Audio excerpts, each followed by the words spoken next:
Today I'm gonna be making Ghanaian food for 24 hours. Ghanaian food is amazing and the world needs to know about it. So as a Ghanaian, I'm here to put you on. Today we're gonna whip up household classics such as Hausa koko, Angwamo, and grilled tilapia with Banku. 24 hours, 3 meals. Let's get into it. Beep, beep, beep, beep. All right, so the first recipe is gonna be breakfast, of course. That's what you eat in the morning. So we're gonna make Hausa koko. I've actually never made this before. I wanted to make Tom Brown, which is another corn-based porridge. But I went to the Ghana shop and uncle said that they don't have any Tom Brown. I had to pick up the Hausa koko. Hausa koko is made of spicy millet seeds. Well, the millet seeds aren't spicy. The millet seeds are millet seeds, which is basically like a grass root kind of thing. But with the added ginger and cloves, it's kind of a spicy porridge, which is weird to say out loud. But Ghanaians love ginger. They'll put it in anything. It's soothing, sweet, and very filling. This is so Ghanaian, man. How can the instructions say recover 375 milliliters of water? What do you mean recover? What does that mean? This is paper. I've never seen a paper package like this. Well, I didn't know Ghana was sustainable. Okay, that smells familiar. I'm hearing some ginger, I'm hearing some cloves. 375. I'll put 2 heaped tablespoons in there and then I'm gonna whisk it together. Ooh, this is getting real thick, man, damn. So I'm gonna turn the heat off. This is silky and smooth, as you can see. It's like the perfect color, it's beautiful. It smells really nice. The ginger is doing what it's got to do. I'm just gonna add my sugar and my milk and a bit of salt as well. Anytime you're making anything, you should always add salt to bring out the flavor. Ghanaians love that tin milk, that evaporated milk. In Ghana, I think they've got something called non-dairy, and my grandma always pronounced it non-dairy. I usually eat that with my porridge or I have oat milk or something like that, but we're gonna keep it authentic today. That's our Hausa koko, it's all ready to be eaten. I plated this with some crushed peanuts and some tin milk.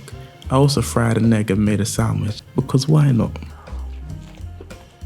That's my favorite part, the egg. This reminds me of the quantity of porridge my grandma used to give me, man. It was always too much for me. And that right there is a Ghanaian breakfast. Beep, beep, beep, beep.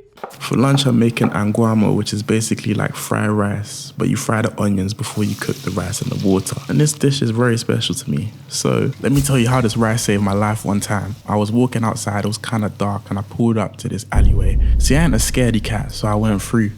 I'm actually a scaredy dog. I don't like cats, they're a bit weird. Anyways, I went through, there's 5 man just chilling on the block with ballies. I walked past them, obviously you gotta play it cool, and as I walked past them, one of them goes, "Hey, see my man. Hey bro, come here, bruv." And I'm like, oh God, in my head. Anyways, I go there, they're like, "Yo, where you from, bruv?" And I'm like, "Yo, I'm from around here, man. I don't want no passer." And then the other guy goes, "KF, back out the thing." And in my head, I was like, huh? KF? KF? That's time for coffee. So I was like, wait, don't back out the thing, don't kill me, I ain't got no money. I was like, coffee, you're Ghanaian, innit? Let me give you something that's better than money. I was like, cool, come to my crib and I'm gonna make you something, innit? So I fried a couple eggs and that with the rice, some corned beef, some plantain, some sardine, some shitter, some pepper, made the Angwamo, and they all chopped it. They took off their bellies and they were all ugly. That's why they were wearing bellies and they were just like insecure. That's why they were robbing people because they didn't know what to do in it. Anyway, so once they ate my food, they all turned into eggs and then I just threw stones at them so the eggs all cracked. And then I fried them the next morning and ate them with porridge for breakfast. Yeah, it's a crazy story, but yeah, it's true. Anyways, into the bowl, we've got the rice. We've got the pepper just chilling in the bottom as well. You see when the rice kind of burns a little bit and it gets crispy on the edge? I love that. So I'm gonna plate it in the bowl as well, alongside my fried omelette. Plantain for days, man. I'm a plantain stan, plantain fan. Plantain is in the plan. Do you lot like plantain? Some people don't. Furthermore, do you lot like corned beef? I'm not even sure if I do, but I plated it here with some avocado, the shito, and the pepper, and of course some sardine. And there you go. This is like a full feast for lunch. Beep, beep, beep, beep. All right, we've got a family of fish here. Father and daughter, Ricky, Lucy. Say hello. Hello guys, my name's Ricky. Sorry, that's kind of messed up, man. So we've got these fish here that I've cleaned, I've washed, I've cut the sharp bits off. We just need to season this, and what we've got here is this green sauce that I made. So to make this, you basically blend everything that's green together, or white, because green and white makes light green, even though that's red because I didn't have green scotch bonnet. But you know, just pretend that it's green, you know? Blend that together and you get a nice pepper sauce.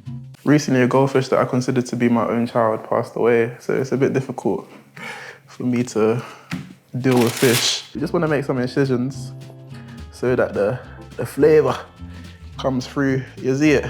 I would genuinely move to Ghana just for the food. Could I live in Ghana? Logistically, yes, I could.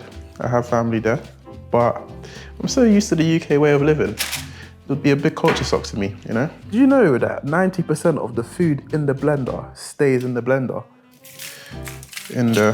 Before I mix this all together, I'm just gonna cut some onions, some peppers, and some lime, stuff it in there, just for some extra flavouring. Yo, shout out to the butchers, man, the fish butchers. What are they called? Fishmongers. I cannot be bothered to be taking the fish guts outside. Shut that close. And it's that simple, like, it feels like a get-rich-quick scheme. It's too good to be true. We're gonna slap that thing in the fridge to marinate for a little while. Overnight, it can work. We did it for like 3 hours and it was still delicious. And then we're gonna make our Banku. And I've used this Banku box mix, which I've never even heard of or seen before. My parents don't make it like this. Typically, Banku is made using cassava flour mixed with corn dough. Uncle's shop, he didn't have none of that, so he had this Banku mix, which I made, and it tasted okay. It was a lot of hard work, you know, you gotta grind a lot, you know, mix it together like this, and then just keep on stirring it until it forms this little... I'm pretty sure this is the same thing that they put in flipping breast implants, that silicone joint. I wouldn't be surprised, you know, sustainable, vegan breast implant. Biodegradable. So I'm gonna fry my fish before I put it in the oven. And, you know, that will give it some browning, some color on the outside, which is what I like. Oh, you see that? You see that browning? That's exactly what I want. Beautiful. I'm gonna wrap it up. I like keeping the juices intact, you know, I'm gonna wrap it up. Finishing touches include salads. So we're just chopping some vegetables into strips. Well, salad's not that interesting, but you know what is interesting? The subscribe button, and it's looking kind of lonely right now. Why don't you just give it a little rub? Just touch it one time, we'll appreciate it.